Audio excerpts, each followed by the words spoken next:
नमस्कार दोस्तों। चलिए सुनते हैं मुंशी प्रेमचंद के द्वारा लिखी कहानी जिसका नाम है शूद्र। चलिए दोस्तों कहानी शुरू करते हैं। माँ और बेटी एक झोपड़ी में गांव के उस सिरे पर रहती थीं। बेटी बाग से पत्तियां बटोर लाती, माँ बाहर झोंकती। यही उनकी जीविका थी। सेर दो सेर अनाज मिल जाता था, खाकर पड़ी रहती। माता विधवा थी, बेटी कुंवारी। घर में कोई आदमी न था। माँ का नाम गंगा और बेटी का नाम गौरा था। गंगा को कई साल से ये चिंता लगी हुई थी कि कहीं गौरा की सगाई हो जाए, लेकिन कहीं बात पक्की ना होती थी। अपने पति के मर जाने के बाद गंगा ने कोई दूसरा घर न किया था और ना ही कोई दूसरा धंधा करती थी। इससे लोगों को संदेह हो गया था कि आखिर इसका गुजर कैसे होता है। और लोग तो छाती फाड़ कर काम करते हैं, फिर भी पेट भर अन्न नहीं मिलता। ये स्त्री कोई धंधा नहीं करती, फिर भी माँ बेटी आराम से रहती हैं, किसी के सामने हाथ नहीं फैलाती। इसमें कुछ ना कुछ रहस्य अवश्य है।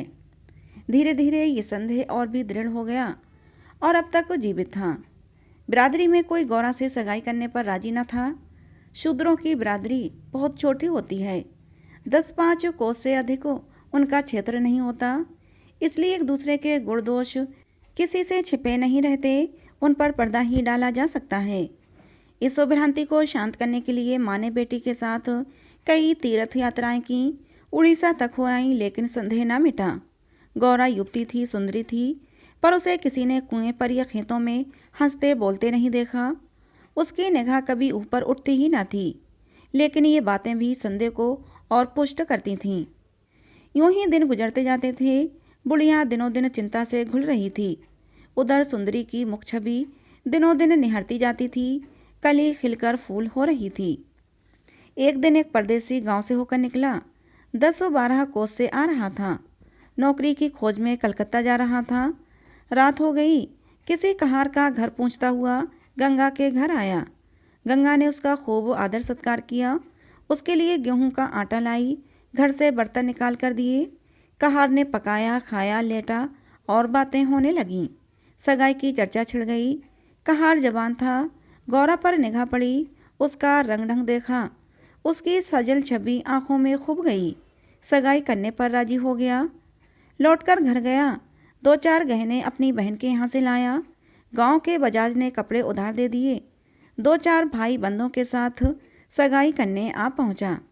सगाई हो गई, यहीं रहने लगा। गंगा बेटी और दामाद को आंखों से दूर न कर सकती थी, परंतु 10-5 दिनों में मगरू के कानों में इधर उधर की बातें पड़ने लगीं। ये सारी बातें सुन सुनकर मगरू पछताता था कि नाहक यहाँ फंसा, पर गौरा को छोड़ने का ख्याल कर उसका दिल कांप उठता था। 1 महीने के बाद मगरू अपनी बहन के गहने लौटाने गया। खाने के समय उसका बहनोई उसके साथ भोजन करने न बैठा।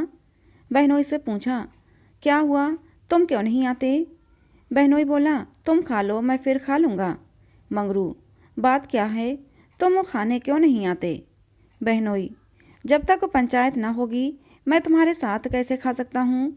तुम्हारे लिए बिरादरी भी नहीं छोड़ दूंगा। किसी से ना पूछा ना गाछा, जाकर एक हरजाई से सगाई कर ली। मंगरू चौके पर से उठाया, मिर्जई पहनी और ससुराल चला आया। बहन खड़ी रोती रह गई। उसी रात को वो किसी से कहे सुने बिना गौरा को छोड़कर कहीं चला गया। गौरा नींद में मगन थी। उसे क्या खबर थी कि वो रत्न जो मैंने इतनी तपस्या के बाद पाया है, मुझे सदा के लिए छोड़े चला जा रहा है। धीरे धीरे कई साल बीत गए। मंगरू का कुछ पता न था, कोई पत्र तक न आया। पर गौरा खुश थी। वो मांग में सिंदूर डालती, रंग बिरंगे कपड़े पहनती और अधरों पर मिस्सी के धड़े जमाती। मंगरू भजनों की एक पुरानी किताब छोड़ गया था, उसे कभी कभी पढ़ती और गाती। पहले वो अकेली बैठी रहती थी। गांव की और स्त्रियों के साथ बोलते चालते उसे शर्म आती थी। उसके पास वो वस्तु न थी जिस पर दूसरी स्त्रियां गर्व करती थीं। सभी अपने अपने पति की चर्चा करती, पर गौरा का पति कहाँ था? वो किसकी बातें करती? अब उसके भी पति था। अब वो अन्य स्त्रियों के साथ इस विषय पर बातचीत करने की अधिकारिणी थी। वो भी मंगरू की चर्चा करती। मंगरू कितना स्नेहशील है, कितना सज्जन, कितना वीर। पति चर्चा से उसे कभी तृप्ति ही न होती थी। स्त्रियां पूछती, मंगरू तुम्हें छोड़कर क्यों चले गए? गौरा कहती, क्या करते, मर्द कभी ससुराल में पड़ा रहता है। देश परदेश में निकलकर 4 पैसे कमाना ही तो मर्दों का काम है। जब कोई पूछता चिट्ठी पत्री क्यों नहीं भेजते, तो हंसकर कहती अपना पता ठिकाने बताने में डरते हैं। जानते हैं ना, गौरा आकर सिर पर सवार हो जाएगी। सच कहती हूँ, उनका पता ठिकाना मालूम हो जाए तो यहाँ मुझसे एक दिन भी ना रहा जाए। एक स्त्री ने एक दिन कहा, हम ना मानेंगे, तुझसे जरूर मगरू का झगड़ा हुआ है, नहीं तो वो तुझे यूं छोड़कर क्यों चला जाता। गौरा ने हंसकर कहा, बहन, कोई अपने देवता से भी झगड़ा करता है, वो मेरे मालिक हैं। जिस दिन झगड़े की नौबत आएगी कहीं डूब मरूंगी। मुझसे कहकर जाने पाते भला मैं उनके पैरों से लिपट न जाती। एक दिन कलकत्ता से एक आदमी आकर गंगा के घर ठहरा। पास ही के किसी गांव में अपना घर बताया। कलकत्ता में वो मगरू के पड़ोस में ही रहता था। मगरू ने उससे गौरा को अपने साथ लाने को कहा था। 2 साड़ियाँ और राह खर्च के लिए रुपये भी भेजे थे। गौरा फूली न समाई, बूढ़े ब्राह्मण के साथ चलने को तैयार हो गई। रास्ते भर गौरा सोचती रही, ना जाने वो कैसे होंगे। अब तो मूछें अच्छी तरह निकल आई होंगी। परदेश में आदमी सुख से रहता है, देह भराई होगी, बाबू साहब हो गए होंगे। मैं पहले 2-3 दिन तक उनसे बोलूँगी नहीं, फिर पूछूंगी तुम मुझे छोड़कर क्यों चले गए। अगर किसी ने मेरे बारे में कुछ भला बुरा कहा ही था तो तुमने उसका विश्वास क्यों कर लिया।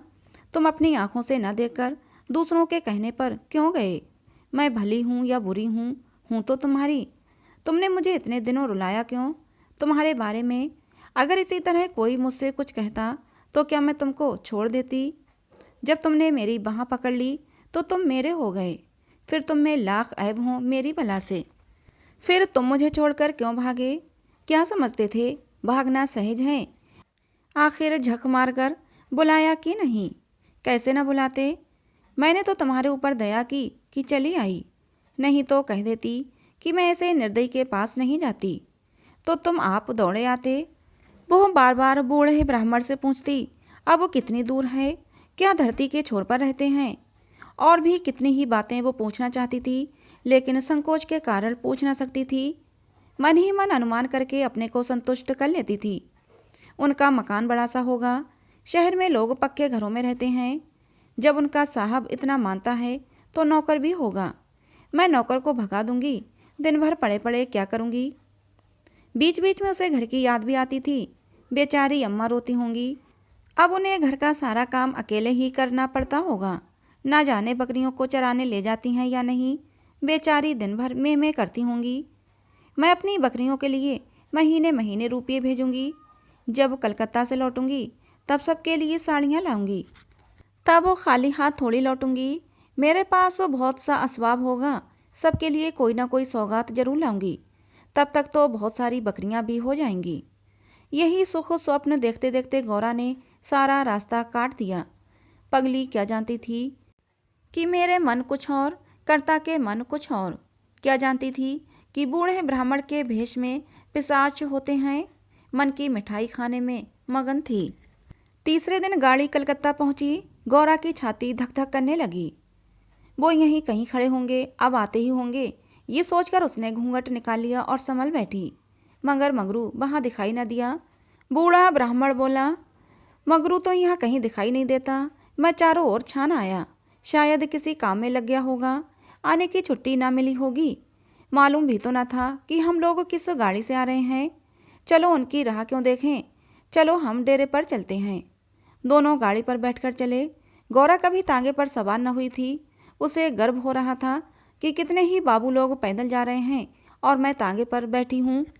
एक क्षण में गाड़ी मगरू के डेरे पर पहुँच गई। एक विशाल भवन था, अहाता साफ सुथरा। साइबान में फूलों के गमले रखे हुए थे।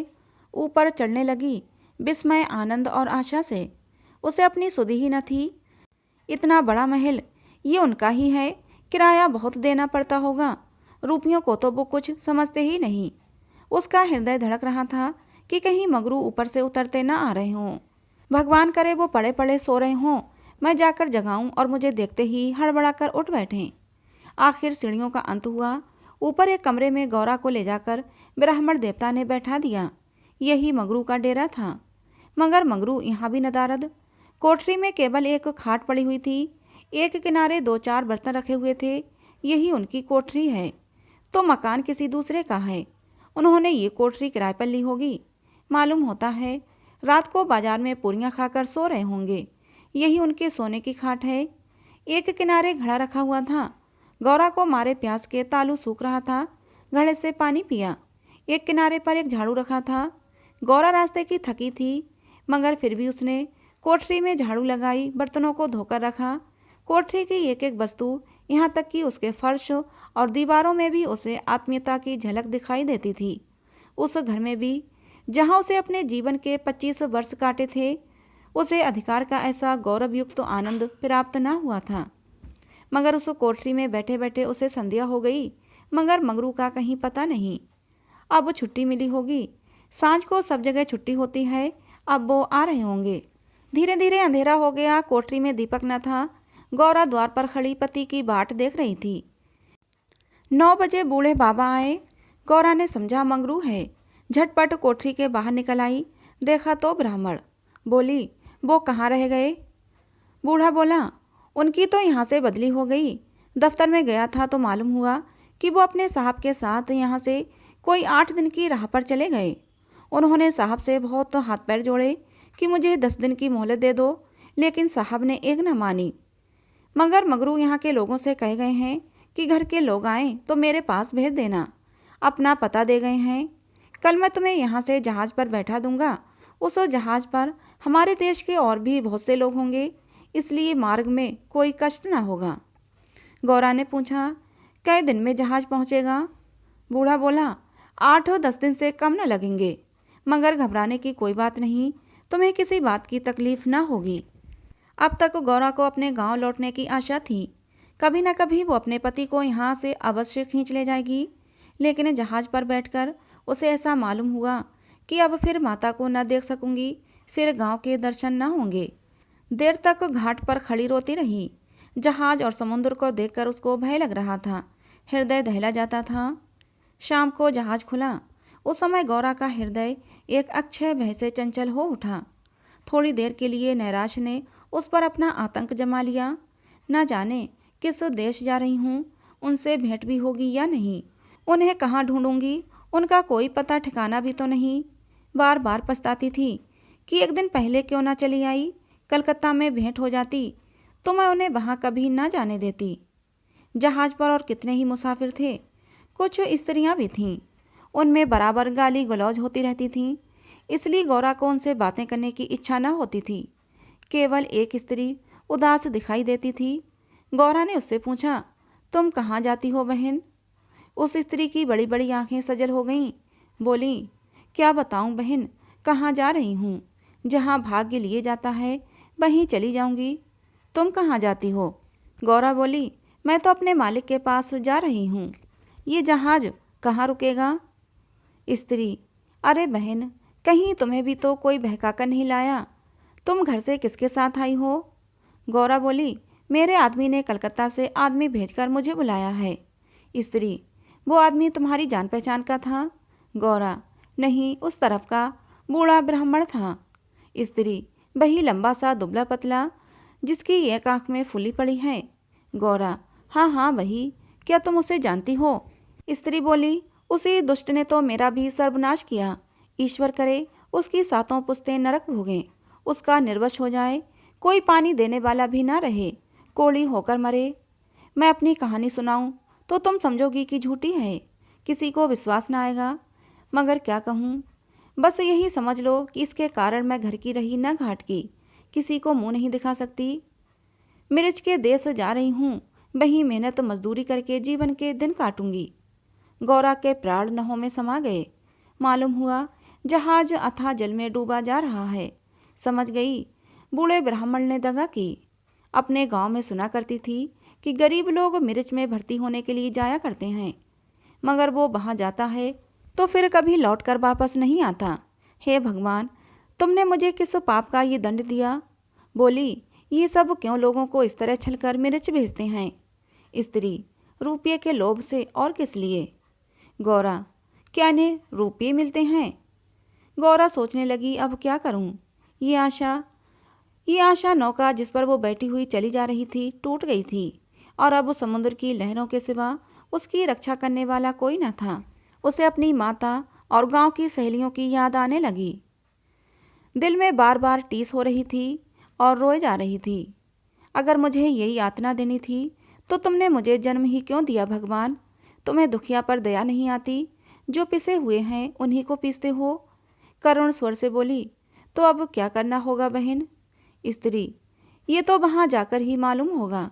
अगर मजूरी ही करनी पड़ी तो कोई बात नहीं, लेकिन अगर किसी ने कुदृष्टि से देखा तो मैंने निश्चय कर लिया है कि या तो इसी के प्राण ले लूंगी या फिर अपने प्राण दे दूंगी। ये कहते कहते उसने अपना वृतांत सुनाने की इच्छा जाहिर की। गौरा ने उसकी कहानी सुनने के लिए हाँ कर दिया। बोली, मैं बड़े घर की बेटी और उससे भी बड़े घर की बहू हूँ, पर अभाग्नि हूँ। विवाह के तीसरे ही साल पतिदेव का देहांत हो गया। चित्त की कुछ ऐसी दशा हो गई कि नित्य मालूम होता कि वो मुझे बुला रहे हैं। पहले तो आंख झपकते ही उनकी मूर्ति सामने आ जाती थी, लेकिन फिर तो ये दशा हो गई कि जागृत दशा में भी रह रहकर उनके दर्शन होने लगे। बस यही जान पड़ता था कि वो मेरे सामने खड़े हैं और मुझे बुला रहे हैं। किसी से शर्म के मारे कहती न थी, पर मन में ये शंका होती थी कि जब उनका देहावसान हो गया है तो वो मुझे दिखाई कैसे देते हैं। मैं इसे भ्रांति समझकर चित्त को शांत न कर सकती थी। मन कहता था, जो वस्तु प्रत्यक्ष दिखाई देती है वो मिल क्यों नहीं सकती? केवल वो ज्ञान होना चाहिए। वो ज्ञान साधु महात्माओं के सिवा और कौन दे सकता है? मेरा तो अभी विश्वास है कि अभी ऐसी क्रियाएं हैं जिनसे हम मरे हुए प्राणियों से भी बातचीत कर सकते हैं। मैं साधु महात्माओं की खोज में रहने लगी। उनसे एकांत में इस विषय में बातें करती, पर वे लोग मुझे सदुपदेश देकर टाल देते। लेकिन मुझे उपदेशों की नहीं, ज्ञान की जरूरत थी। मैं तो वो ज्ञान चाहती थी जो जीवन और मरण के बीच का पर्दा उठा दे। 3 साल तक मैं इसी खेल में लगी रही। 2 महीने होते हैं कि वही बूढ़ा ब्राह्मण सन्यासी बना हुआ मेरे यहाँ आ पहुँचा। मैंने इससे वही भिक्षा मांगी। इस धूर्त ने कुछ ऐसा मायाजाल फैलाया कि आंखें रहते हुए भी मैं उसमें फंस गई। अब सोचती हूँ तो अपने ऊपर आश्चर्य होता है कि मुझे उसकी बातों पर इतना विश्वास क्यों हुआ। मैं पति दर्शन के लिए सब कुछ झेलने को, सब कुछ करने को तैयार थी। इसने रात को अपने पास बुलाया। मैं घर वालों से पड़ोसन के घर जाने का बहाना करके इसके पास गई। एक पीपल से इसकी धुएं जल रही थी। इसने मुझे बड़े प्रेम से बैठाया और सिर पर हाथ रखकर न जाने क्या किया कि मैं बेसुध हो गई। फिर मुझे कुछ नहीं मालूम कि मैं कहाँ गई, क्या हुआ। जब मुझे होश आया तो मैं रेल पर सवार थी। जी में आया कि चिल्लाऊं, पर यह सोचकर कि अब गाड़ी रुक भी गई और मैं उतर भी पड़ी तो घर में घुसने ना पाऊंगी, मैं चुपचाप बैठी रह गई। मैं परमात्मा की दृष्टि में निर्दोष थी, पर संसार की दृष्टि में कलंकित हो चुकी थी। रात को किसी युवती का घर से निकल जाना कलंकित करने के लिए काफ़ी था। जब मुझे मालूम हो गया कि सब मुझे टापू में भेज रहे हैं तो मैंने जरा भी आपत्ति नहीं की। जिसका संसार में कोई नहीं उसके लिए देश परदेश दोनों बराबर हैं। हाँ, ये पक्का निश्चय कर चुकी हूँ कि मरते दम तक अपने सत की रक्षा करूँगी।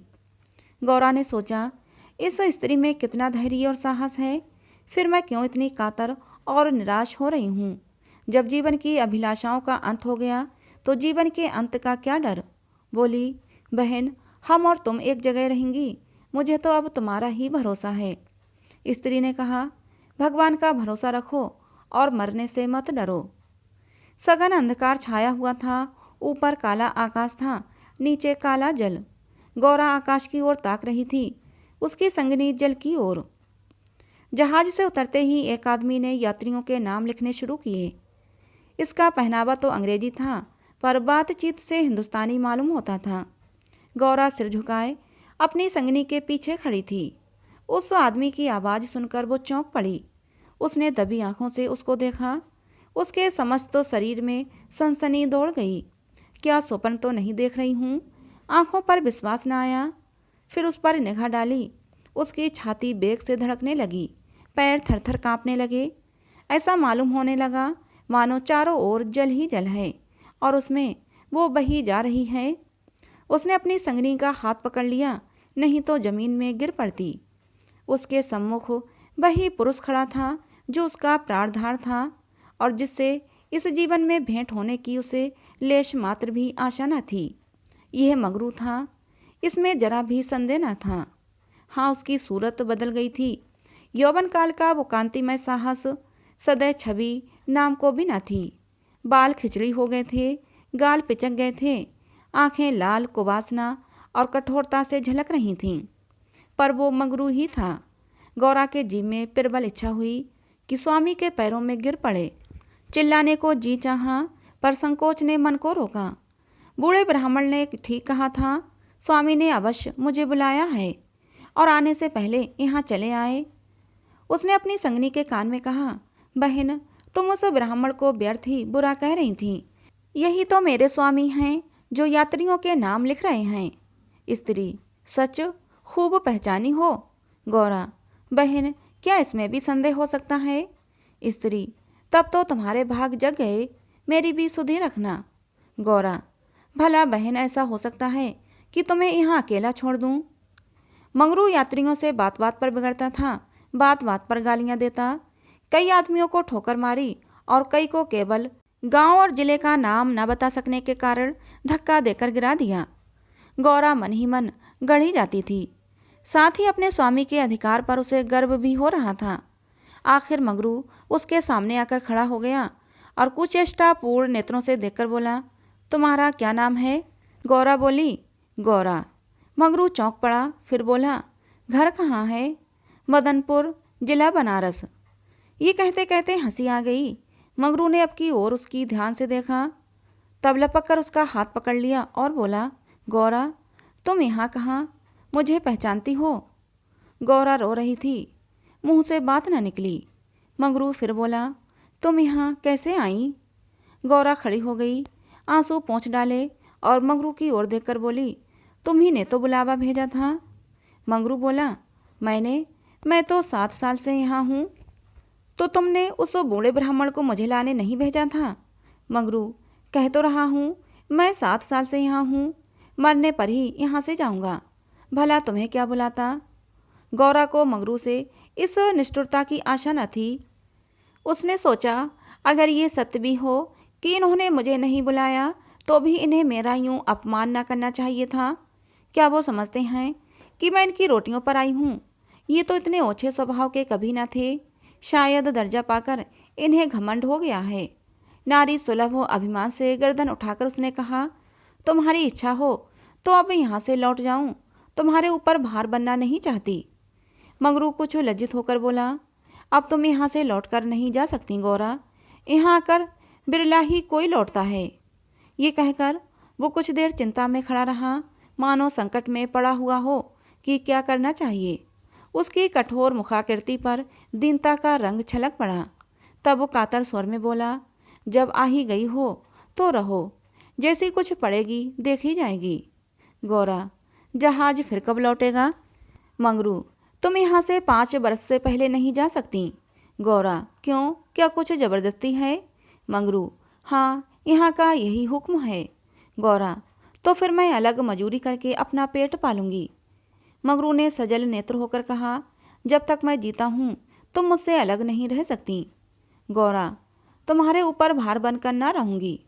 मंगरू, मैं तुम्हें भार नहीं समझता गौरा, लेकिन ये जगह तुम जैसी देवियों के रहने लायक नहीं तो अब तक मैंने तुम्हें कब का बुला लिया होता। वही बूढ़ा आदमी जिसने तुम्हें बहकाया मुझे घर से आते समय पटना में मिल गया और झांसा देकर मुझे यहाँ ले आया। तब से यहीं पड़ा हूँ। चलो घर चलते हैं, वहीं बातें होंगी। यह दूसरी औरत कौन है? गौरा, यह मेरी सखी है, इन्हें भी बूढ़ा बहका लाया। मंगरू, यह तो किसी कोठी में जाएंगी।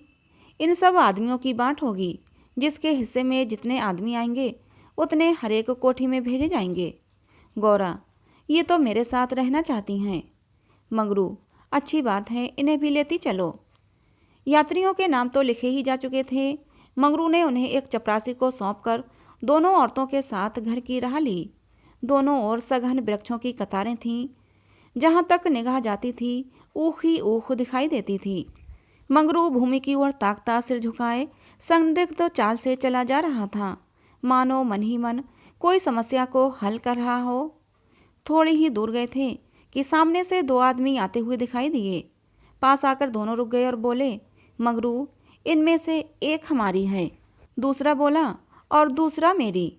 मगरू का चेहरा तमतमा उठा। गुस्से से कांपता हुआ बोला, ये दोनों मेरे घर की औरतें हैं, समझ गए। उन दोनों ने जोर से कह कहा मारा और एक ने गौरा के समीप आकर उसका हाथ पकड़ने की चेष्टा करके कहा, ये मेरी है, चाहे तुम्हारे घर की हो चाहे बाहर की। मगरू बोला, कासिम, इन्हें मत छेड़ो, नहीं तो अच्छा नहीं होगा। मैंने कह दिया ना कि मेरे घर की औरतें हैं। मगरू की आंखों से अग्नि की ज्वाला सी निकल रही थी। वो दोनों मगरू के भाव देखकर कुछ सहम गए, लेकिन जाते जाते ललकार कर कह गए, देखते हैं कहाँ लेके जाते हो। मगरू ने उधर ध्यान न दिया, जरा कदम आगे बढ़ाकर चलने लगा। जैसे संध्या के एकांत में हम कब्रिस्तान के पास से गुजरते हैं, हमें पग पग पर यह शंका होती है कि कोई शब्द कान में न पड़ जाए, कोई सामने आकर खड़ा न हो जाए, कोई जमीन के नीचे से कफन ओढ़े उठ न खड़ा हो। अचानक एक अंग्रेज घोड़ा दौड़ाता हुआ आ पहुंचा और मगरू से बोला, वेल जमादार, ये दोनों औरतें हमारी कोठी में रहेगा। हमारी कोठी में कोई औरत नहीं है। मगरू ने दोनों औरतों को अपने पीछे कर लिया और सामने खड़ा होकर बोला, साहब, ये दोनों हमारे घर की औरतें हैं। साहब, ओहो, तुम झूठा आदमी, हमारी कोठी में कोई औरत नहीं और तुम दो ले जाएगा, ऐसा नहीं हो सकता। गौरा की ओर इशारा करके बोला, इसको हमारी कोठी पर पहुंचा दो। मगरू ने सिर से पैर तक कांपते हुए कहा, ऐसा नहीं हो सकता। मगर साहब आगे बढ़ गया था, उसके कान में बात न पहुंची। उसने हुक्म दे दिया था और उसकी तामील करना जमादार का काम था। रास्ते में कुछ स्त्री और पुरुष गौरा की ओर देखते हुए आपस में इशारे करते थे और हंसते थे। गौरा ने देखा, उनमें छोटे बड़े का लिहाज नहीं, न किसी की आंखों में शर्म है। एक भद्दैल औरत ने हाथ पर चिलम पीते हुए अपनी पड़ोसन से कहा, 4 दिन की चांदनी, फिर अंधेरा पाख। दूसरी अपनी चोटी गूंथती हुई बोली, किलोर है ना।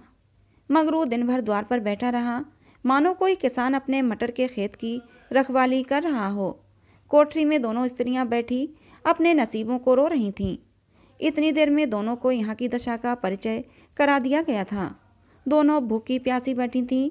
यहाँ का रंग देखकर भूख प्यास सब भाग गई थी। रात के 10 बज गए होंगे कि एक सिपाही ने आकर मगरू से कहा, चलो, तुम्हें एजेंट साहब बुला रहे हैं। मगरू ने बैठे बैठे कहा, देखो नब्बी, तुम भी हमारे देश के आदमी हो, कोई मौका पड़े तो हमारी मदद करोगे ना। जाकर साहब से कह दो कि मगरू कहीं गया है, बहुत होगा, जुर्माना कर देंगे। नब्बी बोला, मुझे क्या, जाकर कह दूंगा, पर तुम्हारी खैरियत नहीं। ये वही साहब थे जिनसे आज मगरू की भेंट हुई थी। मगरू जानता था कि साहब से बिगाड़ करके यहाँ एक क्षण भी निर्वाह नहीं हो सकता। जाकर साहब के सामने खड़ा हो गया। साहब ने दूर से ही डांटा, वो औरत कहाँ है, तुमने उसे अपने घर में क्यों रखा है। मगरू, हुजूर, वो मेरी ब्याहता औरत है। साहब, अच्छा, वो दूसरी कौन है। मगरू, वो मेरी सगी बहन है हुजूर। साहब, हम कुछ नहीं जानता, तुमको लाना पड़ेगा। दोनों में से किसी एक को हमारे पास भेजो। मगरू पैरों पर गिर पड़ा और रोकर अपनी सारी राम कहानी सुना गया, पर साहब जरा भी न पसीजा।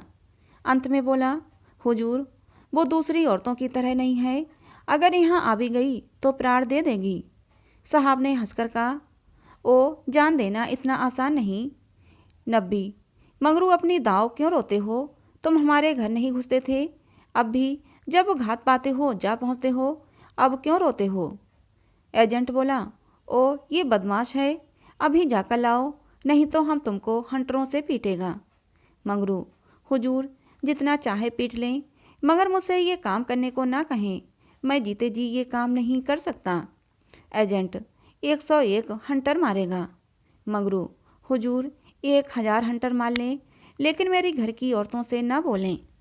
एजेंट नशे में चूर था। हंटर लेकर मगरू पर पिल पड़ा और लगा सड़ासड़ जमाने। 10-12 कोड़े मगरू ने धैर्य के साथ सहे, फिर हाय हाय करने लगा।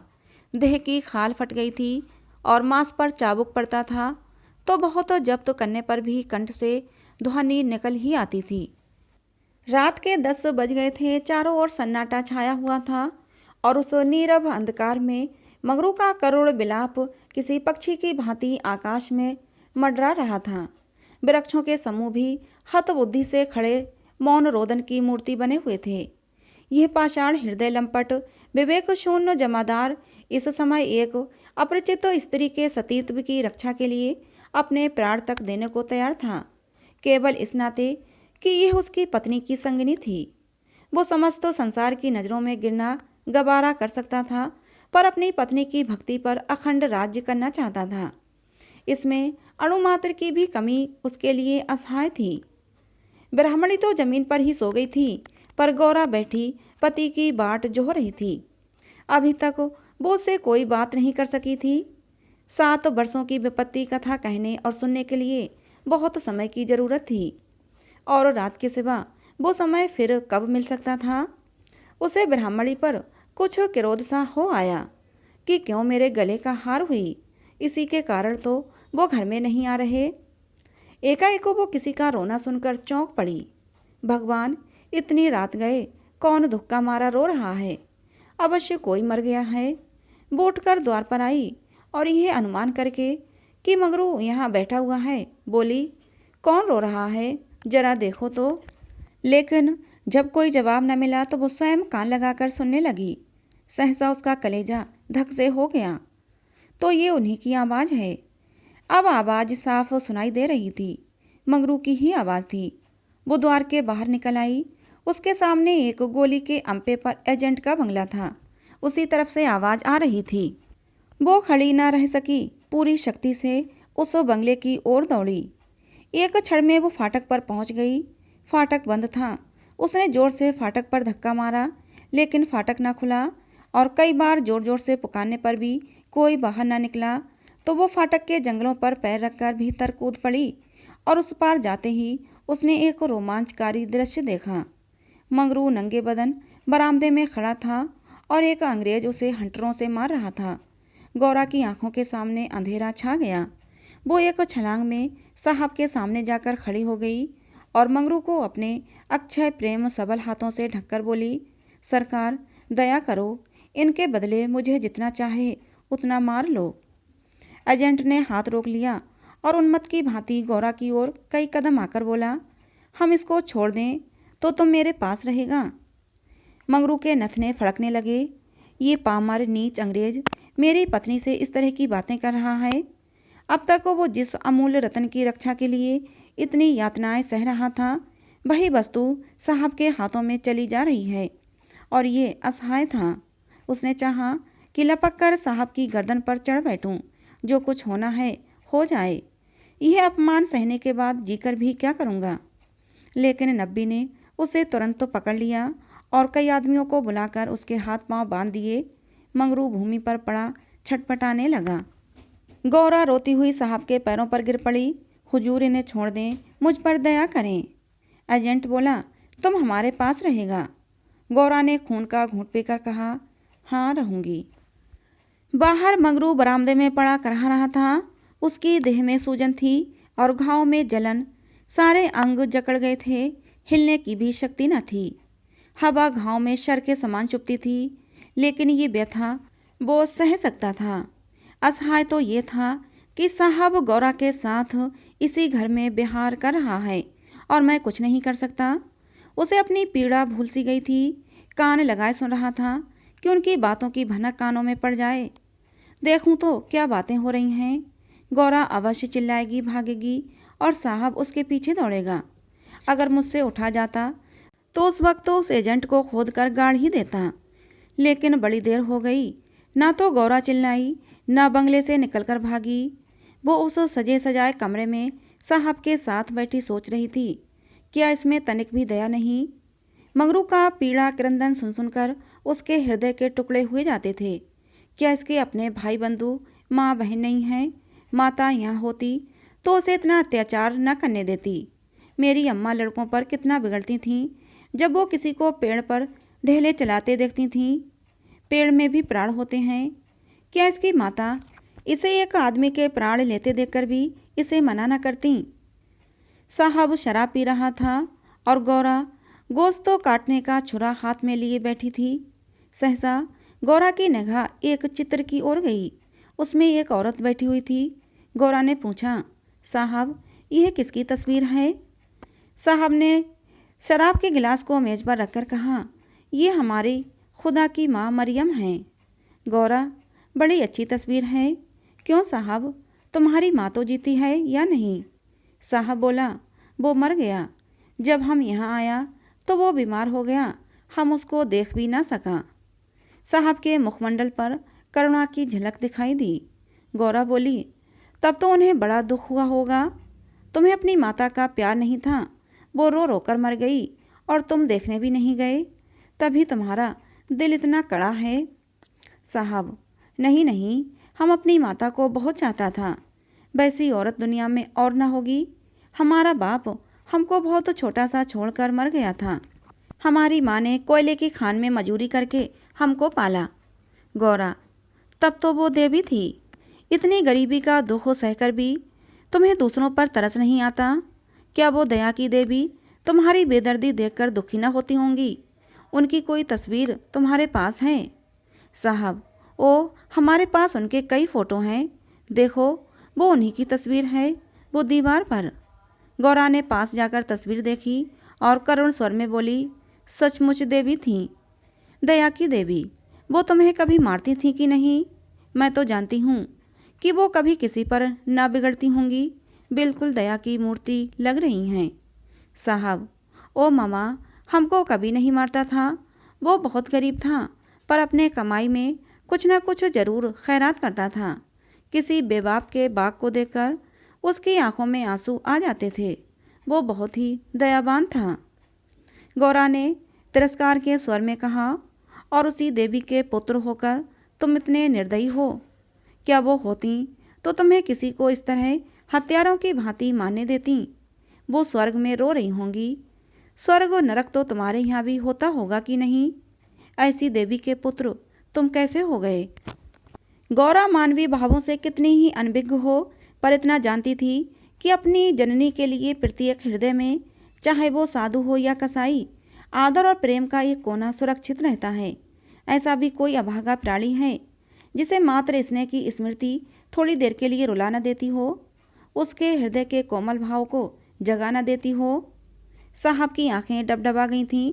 सिर झुकाए बैठा रहा। गौरा ने फिर उसी ध्वनि में कहा, तुमने उनकी सारी तपस्या धूल में मिला दी। जिस देवी ने मर मर कर तुम्हारा पालन किया, उसी को मरने के पीछे इतना कष्ट देते हो? क्या इसीलिए माता अपने पुत्र को अपना रक्त तो पिला पिला कर पालती है? अगर वो बोल सकती तो क्या वो चुप बैठी रहती, तुम्हारे हाथ पकड़ती, तुम्हें मना करती इस गलत काम को करने के लिए? मैं तो समझती हूँ वो जीती होती तो इस वक्त विष खाकर मर जाती। साहब अब जब्त न कर सके। नशे में क्रोध की भांति गिलानी का बेग सहज में ही उठ आया। दोनों हाथों से मुंह छिपाकर साहब ने रोना शुरू किया और इतना रोया कि हिचकी बन गई। माता के चित्र के सामने जाकर वो कुछ देर तक खड़ा रहा, मानो माता से क्षमा मांग रहा हो। तब आकर आर्द्र कंठ से बोला, हमारे माता को अब कैसे शांति मिलेगा? हाय, हम कितना अभागा है। हमारे कारण मामा को स्वर्ग में भी जगह नहीं मिली। गौरा बोली, अभी जरा देर में तुम्हारा मन बदल जाएगा और फिर तुम दूसरों पर अत्याचार करने लगोगे। साहब, नहीं नहीं, अब हम मामा को कभी दुख नहीं देगा। हम अभी मगरू को अस्पताल भेजता है।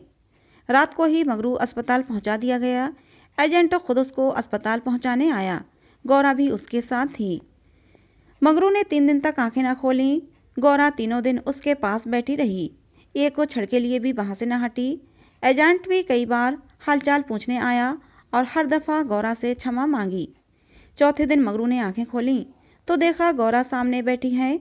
गौरा उसे आंखें खोलते देखकर पास आ गई और बोली, अब कैसा जी है? मगरू ने कहा, तुम यहाँ कब आई? गौरा बोली, मैं तो तुम्हारे साथ ही यहाँ आई थी और तब से यहीं हूँ। मगरू, साहब के बंगले में क्या जगह नहीं है? गौरा, अगर बंगले की चाह होती तो 7 समुंदर पार तुम्हारे पास क्यों आती? मगरू, आकर कौन सा सुख दे दिया है? तुम्हें यही करना था तो मुझे मर क्यों ना जाने दिया? गौरा ने झुंझलाकर कहा, तुम इस तरह की बातें मुझसे ना करो। ऐसी बातों से मेरी देह में आग लग जाती है। मंगरू ने मुंह फेर लिया, मानो से गौरा की बात पर विश्वास नहीं आया।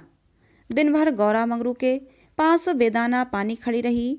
गौरा ने कई बार उसे बुलाया, लेकिन वो चुप्पी साधे रह गया। ये संदेह युक्त तो निरादर कोमल हृदय गौरा के लिए असहाय था। जिस पुरुष को वो देव तुल्य समझती थी, उसके प्रेम से वंचित होकर वो कैसे जीवित रह सकती थी। यही प्रेम उसके जीवन का आधार था।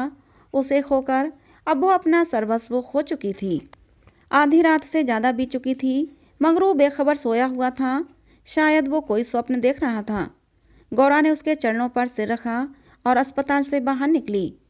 मंगरू ने उसका परित्याग कर दिया था, वो भी उसका परित्याग करने जा रही थी। अस्पताल के पूर्व दिशा में एक छोटी सी नदी बहती थी। गौरा उसके कगार पर खड़ी हो गई। अभी कई दिन पहले वो अपने गांव में आराम से पड़ी हुई थी। उसे क्या मालूम था कि जो वस्तु इतनी मुश्किल से मिल सकती है, वो इतनी आसानी से खोई भी जा सकती है। उसे अपनी माँ की, अपने घर की, अपनी सहेलियों की, अपने बकरी के बच्चों की याद आई। वो सब कुछ छोड़कर इसीलिए यहाँ आई थी क्या? पति के ये शब्द, क्या साहब के बंगले में जगह नहीं है? उसके मर्म स्थान में बाणों के समान चुभे हुए थे। वो सब मेरे ही कारण तो हुआ। मैं ना रहूँगी तो वो फिर आराम से रहेंगे। सहसा उसे ब्राह्मणी की याद आ गई। उस दुखिया के दिन यहाँ कैसे कटेंगे? चलकर साहब से कह दूँ कि उसे या तो उसके घर भेज दें या किसी पाठशाला में काम दिला दें। वो लौटना ही चाहती थी कि किसी ने पुकारा, गौरा गौरा। वो मंगरू का करुण कंपित स्वर था। वो चुपचाप खड़ी हो गई। मंगरू ने फिर पुकारा, गौरा तुम कहाँ हो? मैं ईश्वर से कहता हूँ कि। गौरा ने और कुछ न सुना। वो धम से नदी में कूद पड़ी। बिना अपने जीवन का अंत किए वो स्वामी की विपत्ति का अंत न कर सकती थी। धमाके की आवाज़ सुनते ही मंगरू भी नदी में कूदा। वो अच्छा तैराक था, मगर कई बार गोते मारने पर भी गौरा का कहीं पता न चला। प्रातःकाल दोनों लाशें साथ साथ नदी में तैर रही थीं। जीवन यात्रा में उन्हें वो चिरसंग कभी न मिला। स्वर्ग यात्रा में दोनों साथ साथ जा रहे थे। तो दोस्तों, ये कहानी थी मुंशी प्रेमचंद के द्वारा लिखी, जिसका नाम था शूद्र। कहानी आपको कैसी लगी ज़रूर बताना। कहानी अच्छी लगी हो तो प्लीज़ इसे एक लाइक और चैनल को सब्सक्राइब जरूर कर लेना। मिलते हैं अगली किसी नई कहानी में।